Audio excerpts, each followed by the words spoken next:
What if the person you admired most had built their entire life on a locked door you were never supposed to find? That is what Lena Pierce discovered when her uncle's old house became hers. Lena Pierce never believed in family mysteries. She believed in receipts, blueprints, bank statements, and things that could be measured twice and proven once. That was why she became an architect in Chicago, where steel beams told the truth and old walls only lied when someone had paid them to. Her uncle, Martinvale, had raised her after her parents died. He was quiet, kind, and almost annoyingly careful. He labeled leftovers with dates. He ironed newspaper pages flat before saving clippings.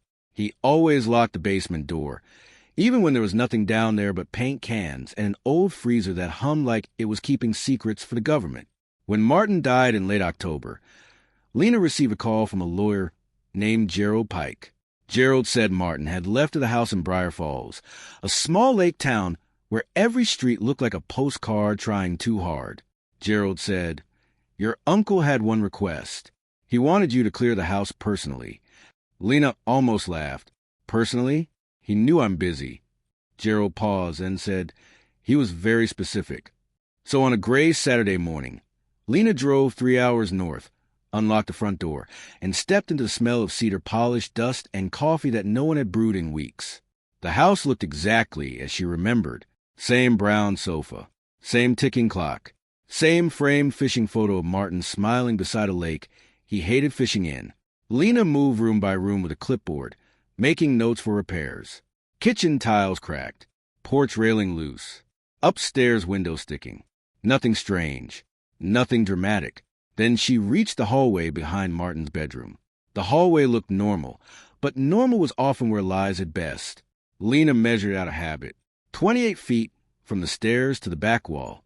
Then she measured the rooms on each side. Bedroom, closet, bathroom. The numbers should have matched. They didn't. There were 7 missing feet inside the house. Lena stood still, staring at a narrow bookcase built into the hallway wall. It held gardening books, old atlases, and one ridiculous ceramic duck wearing a raincoat. She pulled the books away. The shelves were screwed into the wall from inside, not outside. "That's not suspicious at all," she muttered. She found Martin's toolbox in the garage, removed 6 screws, and pulled the bookcase forward. Behind it was a steel panel with a keypad. Lena's mouth went dry. She tried Martin's birthday. Nothing. Her birthday. Nothing. Then she remembered the fishing photo downstairs. Martin always joked that the only fish he ever caught was on June 14th, 1978, and even that fish looked disappointed. 61,478. The keypad beeped. The steel panel clicked open. Behind it was a small room with bright white walls, metal shelves, and no dust. Not a closet. Not storage. A hidden office. On the desk sat a radio scanner, 3 locked boxes, a stack of yellow folders, and an old cassette recorder. The shelves were packed with notebooks labeled by year, from 1984 to 1999. Every label was written in Martin's neat block letters. Lena picked up the first notebook. Names, dates, locations, payments, deliveries, initials repeated across page after page. Cam. She opened another notebook. Cam again. Then another. Cam appeared everywhere, like a ghost walking through 15 years of ink. In the top drawer, Lena found passports. 4 of them, all with Martin's face. None with Martin's name. Victor Lane, Samuel Cross, Henry Bell, Peter Nolan. Lena sat down because her knees had become unreliable. Her uncle had not been just a retired mailman who made terrible soup and fell asleep during baseball games. Whoever he had been, he had needed fake names, hidden radios, and a secret room built into an ordinary house. Then she found the envelope. It was taped beneath the desk drawer. Her name was written on it. Lena. She knew his handwriting instantly, and that hurt more than the passports. The letter began, "If you are reading this, then you found the room. I am sorry. I wanted to tell you, but cowardice can wear the mask of protection for a very long time." Lena read faster. Martin wrote that in 1983, he had worked for a private courier company contracted by federal investigators. At first, he moved sealed packages and asked no questions. Then one night, A man named Carl Mercer offered him money to copy a delivery route. Martin did it. He told himself it was harmless. One route, one mistake, one envelope open in the wrong hands. But that route led to the exposure of a witness in a corruption trial. The witness disappeared. Martin never knew whether the man ran, was hidden, or was killed. All he knew was that a small betrayal had opened a door he could never close. Federal agents found out. Instead of arresting him, they made an offer, helped him build a case against Mercer, the man using courier routes to move money, identities, and information for judges, cops, and businessmen who looked clean in daylight. For 15 years, Martin became bait.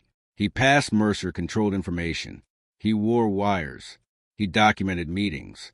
He accepted dirty money and stored it without spending a dollar. Every notebook in that room was a piece of a trap. Martin wrote, "You knew me as a careful man. Now, you know why. Carefulness was not my personality. Lena, it was my sentence." Lena lowered the letter. The house felt bigger and smaller at the same time. At the bottom of the page, Martin had written, "There's one box you should open before deciding what kind of man I was." The black box under the desk had a small brass key taped behind the letter. Lena unlocked it. Inside was a photograph of Martin, younger and thinner, sitting on a park bench beside a heavy man in a wool coat. On the back, someone had written, "Mercer meeting confirmed, April 1991. Beneath the photo was a court document, stamped confidential, but later released. It showed that evidence from an unnamed cooperating courier helped convict Carl Mercer and 17 others in a racketeering case that had disappeared from headlines before Lena was old enough to read. 17 men, judges, developers, police captains, men who had smiled at charity dinners while selling people's lives in sealed envelopes. Martin had made one terrible mistake. Then he spent 15 years helping undo it. Lena did not forgive him immediately. Real forgiveness is not a light switch. It is more like a basement bulb with a chain you cannot find in the dark. She was angry. Angry he lied. Angry he made her love a version of him that was incomplete. Angry that the man who taught her honesty had kept a secret room 10 steps from where she used to sleep during summer visits. But then she remembered something. When she was 12, she once broke his favorite mug and hid the pieces behind the trash bin. Martin found them. He did not yell. He only said, "The hiding usually hurts longer than the breaking." At the time, she thought he meant the mug. Now she understood he had been talking to himself. Lena spent the whole night reading notebooks. She learned Martin hated what he had done. She learned he refused every payment Mercer gave him. She learned he wrote the missing witness's name on the first page of every notebook, like a prayer and a punishment. At sunrise, she carried the notebooks into the backyard. She did not burn them all. Not yet. She called Gerald Pike first. Then she called the Federal Records Office. Then she called a journalist her firm had worked with once, a woman who specialized in old corruption cases, because Martin had asked her to destroy the room. But Lena was not Martin. She would not let silence pretend to be peace. The money was in the largest lockbox, $186,000, wrapped in plastic and untouched for decades. Lena donated it to a witness protection support fund under Martin's real name. Months later, the journalist published a long article about the Mercer case and the unnamed courier who helped bring it down. She did not mention the secret room. She did not mention Lena. But she did write one line that Lena cut out and framed. Justice sometimes arrives wearing the face of a guilty man trying, year after year, to become useful again. Lena kept the house. She sealed the hidden room, but not before removing the desk. She placed it by the upstairs window, where afternoon light fell across the wood like forgiveness, trying to enter quietly. On the wall, she hung 2 photographs. One showed Martin holding a birthday cake for her when she was 8, grinning like the candles had told him a joke. The other showed him on that park bench beside Carl Mercer, terrified but still sitting there. Visitors always asked why she kept such a blurry, strange picture. Lena would smile and say, "Because people are not one photograph."